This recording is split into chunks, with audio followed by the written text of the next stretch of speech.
PPS gang, what is happening? Your boy is back. It is, what is it, Wednesday? Um, Wednesday the 9th. We're back, ready to roll for tonight's huge NBA slate today. Obviously, going to roll into our NCAA play, as you can tell from the title. But yeah, so I'm going to get everything ready to roll today. We'll go through a quick recap of last night. One of the best catches I've had in a while, guys. They scored 100 plus, Buffalo. Again, the pace was exactly what we wanted. That's what happens when the write-up matches the actual game to a T. Right? I said that number was just way too low. Buffalo comes through for us in a big way pretty easily here and just smashes Eastern Michigan. Yeah, not much else to say about those guys. They played extremely well. Way too big down low. It was a fun little matchup, fun little win for us to start off the night at that 7 o'clock time. So before I get started with the play of the day, if you guys could, please drop a like for us on the video. Just hit 900 subscribers. Remember, we wanted to get to 1,000 by the Super Bowl, so we got about 4 days left. Let's see if we can do it. I think it'll be I think it'll be close. But yeah, that was our play from yesterday. And also, just a little bit more housekeeping. We do have Past the Prop, 2 o'clock Central on this exact channel. So hit that bell. If you guys do want to ask questions, we appreciate everybody who pops in. I know it's a weird time. Only real time we can get everything together. Again, if you can't, just pop on the video. I will have a ticker with all of the plays on them. I try to make them look a little bit more professional with the background and the ticker on the bottom there too. So personal note, we did just get a dog on Monday. So if you do see me turning my head a little bit more, doing that stuff, it's because there's a dog in here that we're still in the middle of training and stuff and doing that. So only a couple times he's peed on the ground, not too many. He's doing a lot better today than prior days. So that is good. I actually got some sleep. If you actually look at the last video, my eyes are baggy. Only had like 2.5 hours of sleep last night or 2 nights ago. Last night was way better. So we are ready to go. I'm going to one more play today. I'm actually going to a league that I do really, really, really like. You guys know it for my boys VMI, but I'm going to Chattanooga today.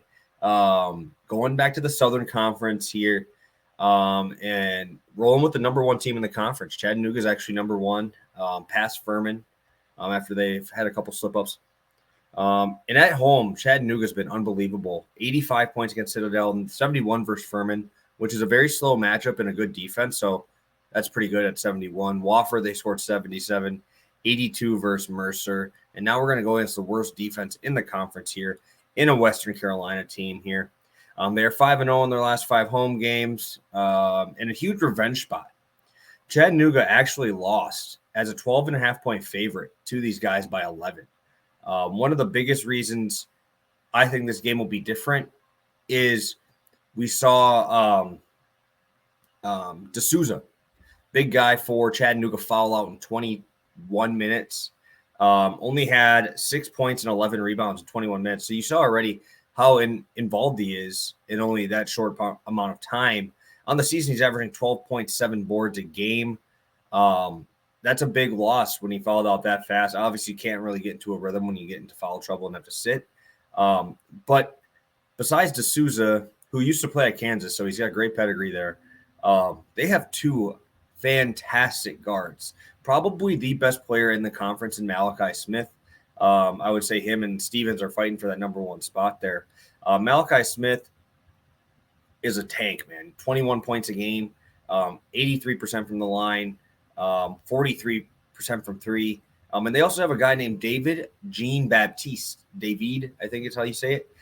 Shoots 88% from the line, and another guy who shoots 42% from 3. So both these guards stretch you out, can't foul them. They make everything from the line.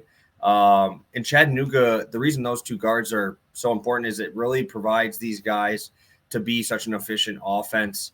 They're 68th in the country at 76 points per game, with Western Carolina ranking 345 in the country, giving up 77.7 points per game here this season. Chattanooga's trends, just a couple of them, 9-5 to the over in night games, 7-5 in conference to the over.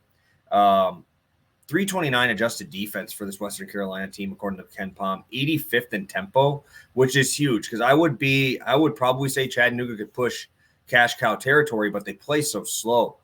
This 4-possession pace up is going to be huge for Chattanooga in the team total, which is why I'm rolling with that versus the spread. I do think they cover the spread, but I'd rather just cash it early because I think this game, I think this is going to actually play pretty quick for Chattanooga. I think that we cash this one a little bit easier than that spread with the backdoor cover opportunity.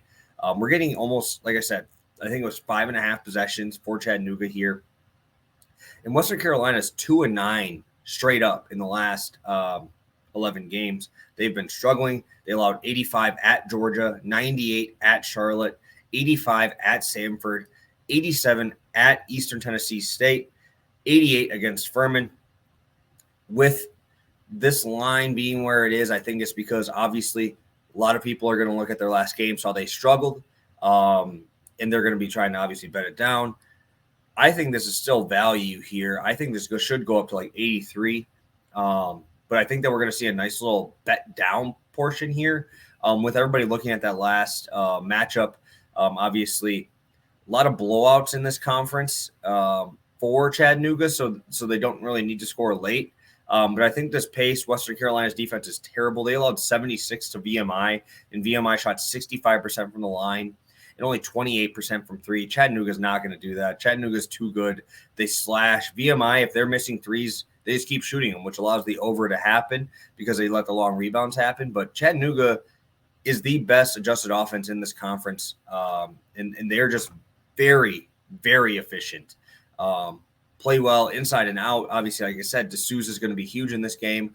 Malachi Smith can drop a 30-piece at any time. And we also have, obviously, Jean-Baptiste, who can stroke it from three as well. So I think anywhere this goes, Chattanooga is able to score. Really find a hard way to see Western Carolina stopping this offense that really is a well-oiled machine at this point. Coming off of back-to-back wins against Mercer, Chattanooga, a game and a half above Furman, 3 games above VMI, 20-5 overall. This will be a very, very good team to back in March. They play great defense. They do slow the ball down, but in this game, I don't think it's going to matter. Western Carolina is going to want to run, going to want to push this tempo, going to want to score in transition because they are tough to score on in that half court. So rolling with the Chattanooga mocks over 81.5 team total, -110. This is DraftKings. I did not line shop that well. I did see the lowest line was 81, but it's not telling me what book that is on. So 81's the best line. 81.5 is probably the most available line. So I'm going to roll with that one today. So thank you guys so much. I'll see you guys in a couple hours. Again, Pass the Prop 2 Central on this channel.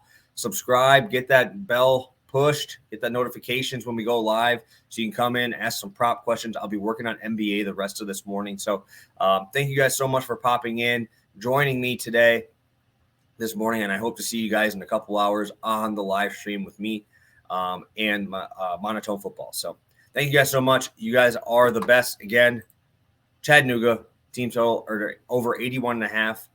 Let's improve. 166 and 117 is the overall record. And I'm very excited to add on to it. So thank you guys so much. See you soon.